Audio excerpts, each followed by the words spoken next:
12 to 9. As a child, did you spend much time physically writing, learning how to hold a pen or a pencil, and then using your imagination?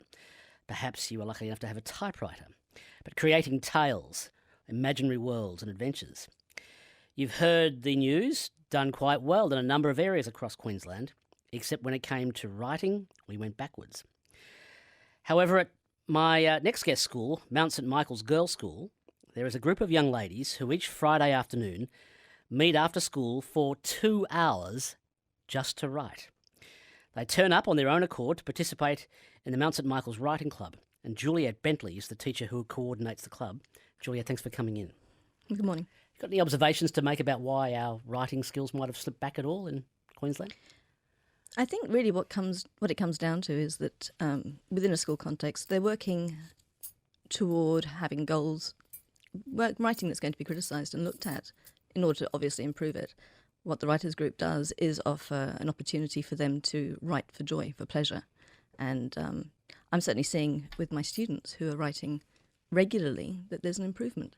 So when you're writing for joy, for pleasure, rather than for someone to test you, there's a difference. Oh, I think there's definitely a difference. I think there's more ownership, more heart.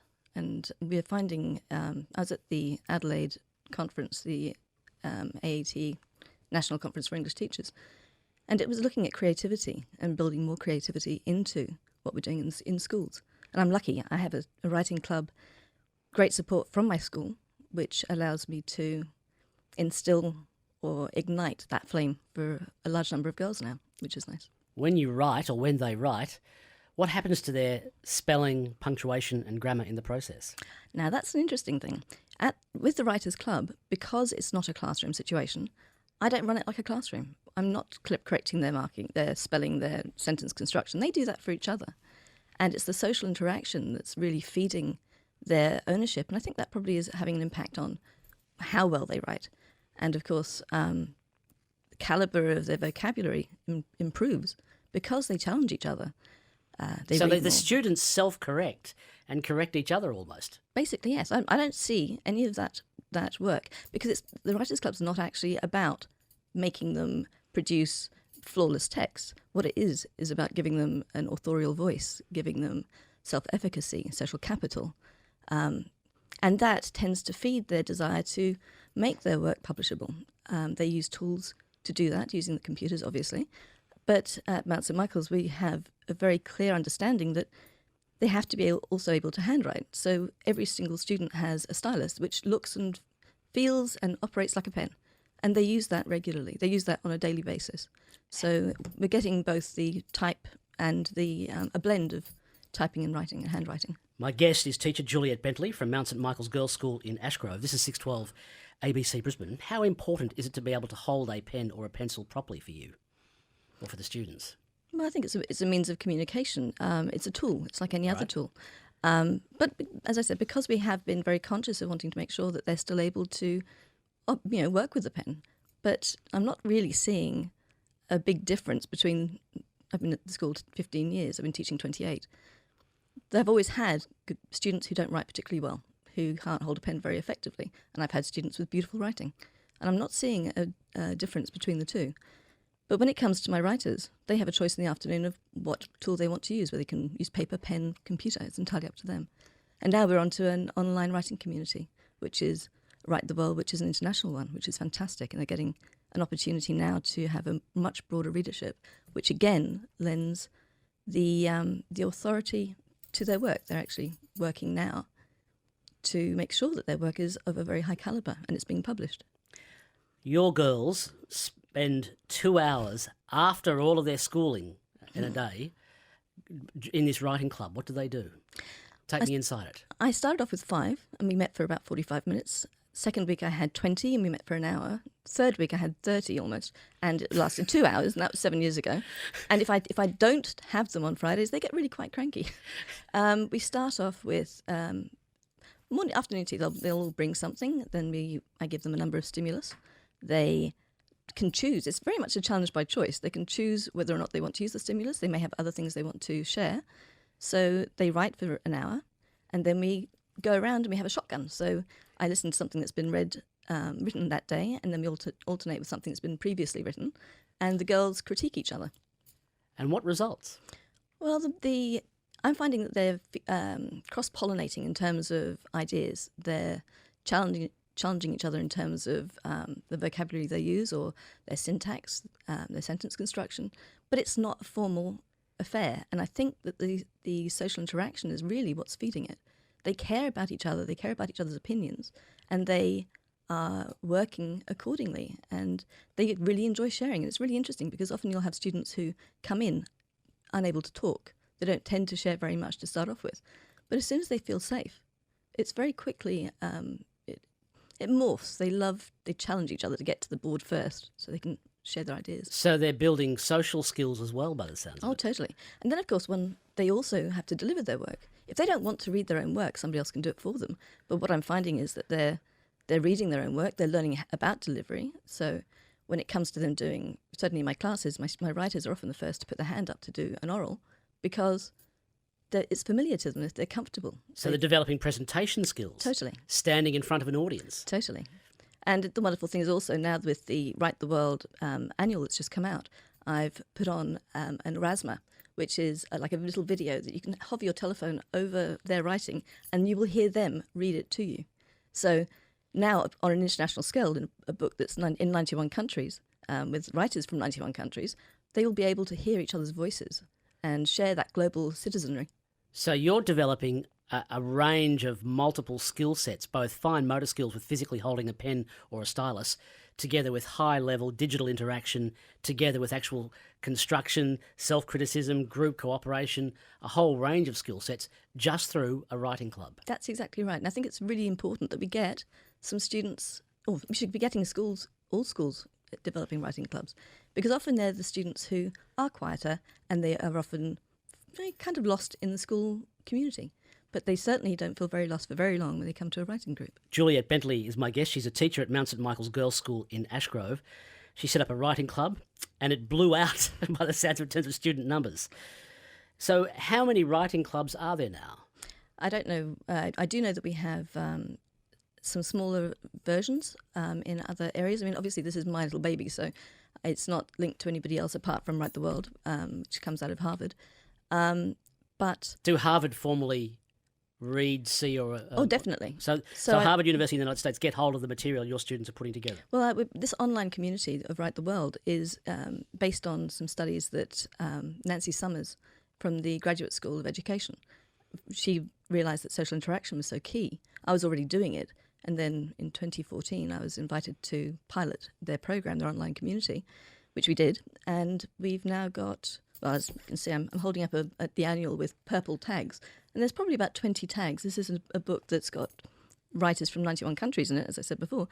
And the wonderful thing is these girls' writing is being seen by educators, publishers, editors, other authors.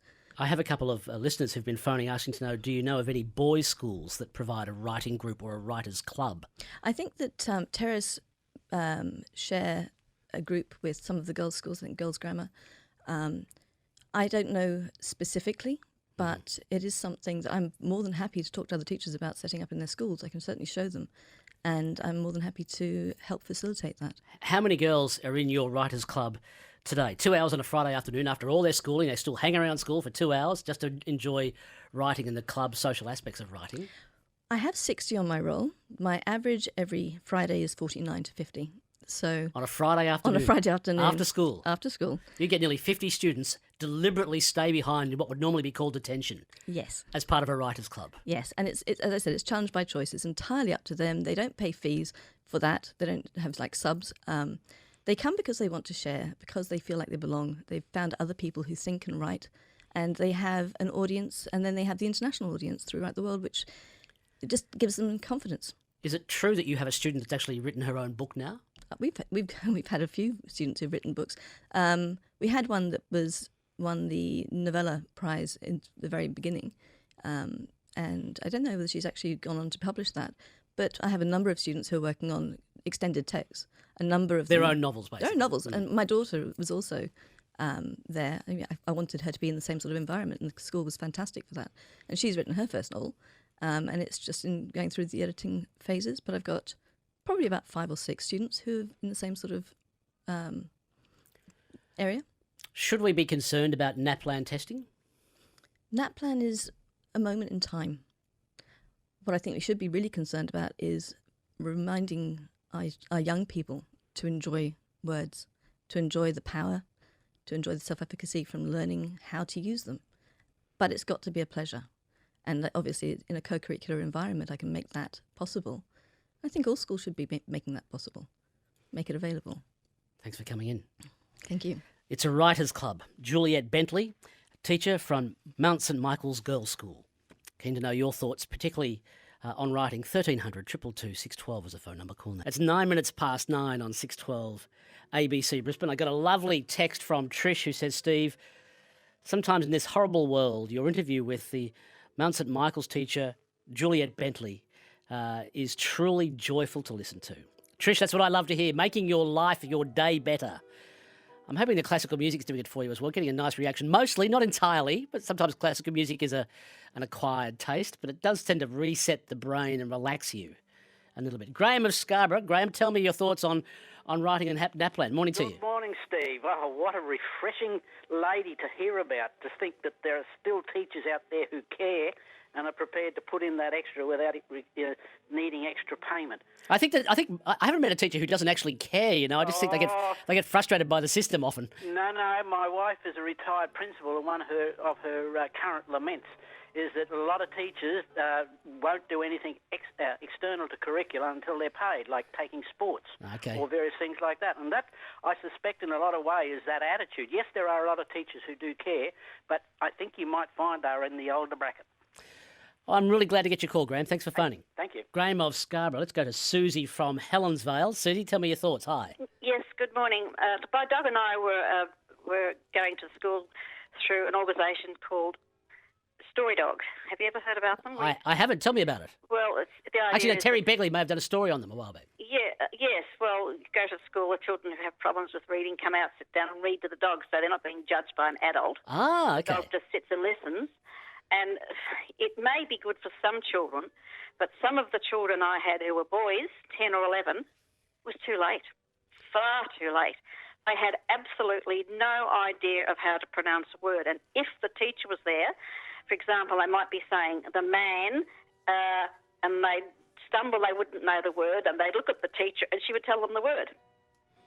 So they'd know what the word was then. So they'd go on and went to they didn't know what that was. They'd look at the teacher. She said, hospital. Now, they're not taught to break it down into syllables and pronounce it. Absolutely no idea. And one boy who was 10 or 11 was going to high school next year. He could hardly tell the difference between that and she. And he was a bright little boy. Absolutely horrific. You have no idea. It's really, really bad. Susie, thanks for phoning. It's too late for them. Too late if you're a boy by the years 10 or 11, you think? Yes. I can't believe that something hasn't been done earlier. Susie, thanks so much. And that was a wonderful interview, and also for the Minister for Education needs to look back on her interview and correct some of her grammar. Susie, thank you so much. Susie from Helensvale. This is 612 ABC Brisbane. Yesterday I spoke with the occupational therapist Katrina Davis about how children are turning up to school in their early years without having the basic foundation of being able to just simply hold a pencil. How are students in the older years coping with the basic skill set of physically writing something with their hand with so much technology available to them? This is what you missed if you didn't hear what she had to say. Well, what we're tending to find is that children are growing up using iPads or iPhones or tablets for those foundational developmental skills like playing shape sorters and puzzles and everything. They're using the technology rather than the actual toys.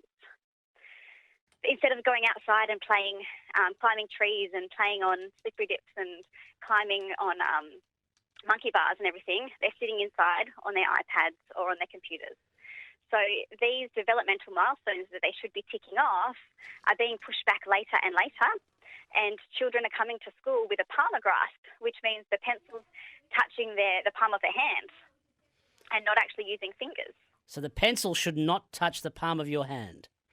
No, it should be resting up on when I talk to children, I call it the squishy part of their hand, the muscles between the index finger and the thumb. Paediatric occupational therapist Katrina Davis talking with me about that simple, fine motor skill of correctly holding a pen or a pencil and how it's so important, and how she's really worried that with the laziness of technology and simply using your middle finger, your longest finger, to swipe something, you're not developing the right hand muscles to write and hold a pen. That was from yesterday. After 10 this morning, we'll go back to the issue of education. A specialist, Professor Ian Williamson from the University of Melbourne, is in Brisbane talking with principals today about talent spotting the best teachers. But let me ask you this question. Do you think that writing is that important? Handwriting, writing with a pen, ability to write is that important? We've gone backwards according to the NAPLAN testing. Now, it's only a snapshot of a moment in time. You've heard Kate Jones, the Minister for Education's thoughts on that. What do you think? 1300 222 612 is the phone number. 1300 222 612 is the phone number. Is handwriting, the ability to hold a pen, write, or to write a story by whatever means, that important? 1300 222 612 is the phone number. I'll get to the census in just a moment myself, but Dave says, I've never met so many illiterate people as I have in Queensland. It's quite disturbing, says Dave. Daryl, who used to be a newspaper sub-editor, I think, says, so grammar and spelling, still collateral damage, even in writing clubs, using ye-old pens, not mice. Daryl, thank you very much. And Phil says, what's the most important factor in a child's education? The parents, he says with an exclamation mark. Why isn't this talked about? Phil, thank you so much.